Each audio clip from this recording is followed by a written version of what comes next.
External oblique. Our external obliques are large, broad, flat muscles located superficially on each side of the anterolateral abdomen. So when you're looking at the term external oblique, so of course we first see the external part, so we know it's going to be an outside structure, or more superficial compared to something else. And we'll see that we actually have an external and an internal oblique. So when we see external oblique, we know it's going to be superficial to the internal oblique. Then we see the term oblique.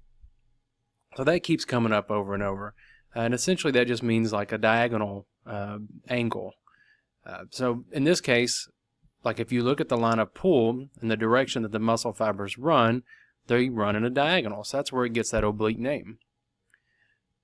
So between the internal and external oblique, it is important to kind of have an idea of which way the fibers run. So we know it's a diagonal direction, but which way?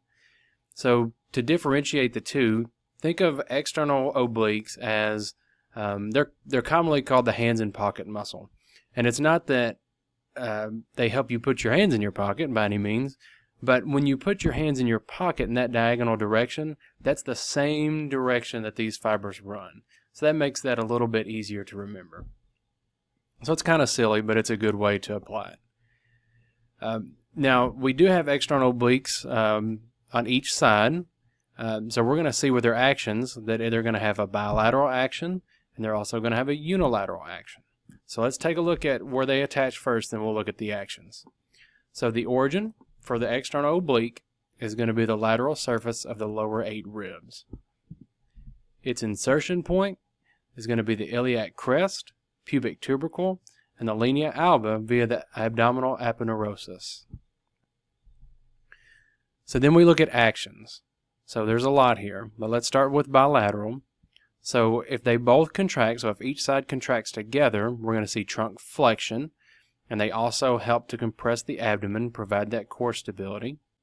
Okay, now we see unilateral action. So remember, that means that when we have two muscles, only one side contracts. So in this case, with the external obliques, it will provide trunk flexion with rotation to the opposite side of that muscle.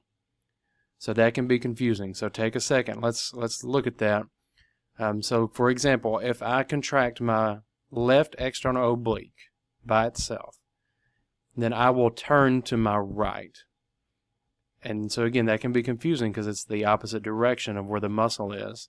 But this is where knowing the line of pull and that the fiber directions of the muscle, that's where that can really help. Like if you get confused with this, it can really help you kind of critically think through that one.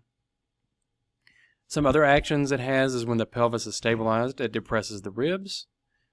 And then of course, all of our abdominal muscles are going to be accessory muscles of ventilation. So again, if someone is struggling with breathing, sometimes they have to recruit bigger muscles, and this would be one that they may need to recruit. As far as innervation for the external oblique, it's the 8th through 12th intercostal, iliohypogastric, and ilioinguinal nerves.